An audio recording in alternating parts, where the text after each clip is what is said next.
त्या माहितीसाठी एवढ्या सगळ्याच्या समक्ष बरं झालं तुमचा टीव्ही बी आहे.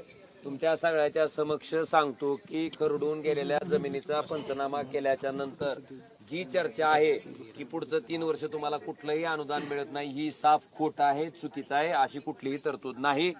खरडून गेलेल्या जमिनीचा पंचनामा झाला तर एका हेक्टरला 47,000 रुपये आणि 2 हेक्टरचे जर आपण हिशोब केला तर 94,000 रुपये त्या शेतकऱ्याला खरडून गेलेल्या जमिनीची मिळू शकते. फक्त अट एकच आहे की तो शेतकरी अल्पभूधारक पाहिजे, म्हणजे त्याचं क्षेत्र 5 एकरच्या आत पाहिजे. अशी चर्चा कोण करत असेल तर कृपया त्याच्यावर विश्वास ठेवू नका. आता जिल्हाधिकाऱ्याला फोन लावा बाबा, जिल्हाधिकाऱ्याला फोन लावा. थांबा थांबा थांबा, हे बालाजी तुम्ही असं करू नका रे. तुम्ही प्रशासनातल्या तहसीलदारनं, प्रशासनातल्या तलाट्यानं, प्रशासनातल्या मंडळ अधिकाऱ्यानं जर चर्चा केली तर ही माणसं उद्या पंचनामे करणार नाहीत आणि हे जर पंचनामे नाही केले तर यांना मदत मिळणार नाही. 2 दिवसापूर्वी आम्हाला तस म्हणले. नका करू नका करू. माझे हात जोडून विनंती आहे अधिकारी, करू नका साहेब. एक साहेब महत्वाचा विषय आहे. आता मी वाशी तालुक्यातल्या जानकापूर मध्ये आहे.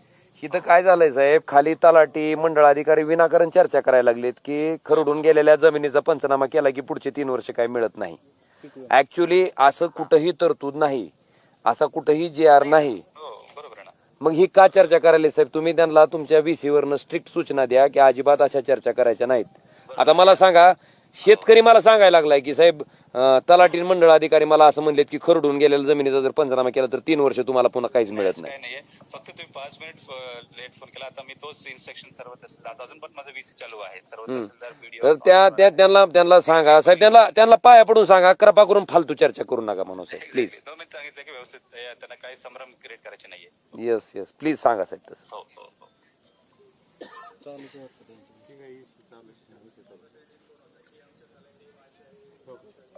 दादा साहेब बरं झालं कलेक्टर सांगायला लगेच. पण असं करू नका की रे उंदरी देशमुख, असं करू नका की. आता ऐकायचं नाही. आता आजपासून ह्या चर्चेला पूर्णविराम. असं काय JR नाही, अशी काय तरतूद नाही. मी जर आता उगाच म्हणलं की बाबा अशी अतिवृष्टी झाल्याच्या नंतर चर्चा अशी आहे की सगळ्या तलाट्याची 1-1 वर्षाचे पगार कापणार आहेत, चर्चा अशी आहे की तहसीलदारची 1-1 वर्षाचे पगार कापणार आहेत, साहेब खरं आहे का? मग करू का चर्चा? मी करू नका ना.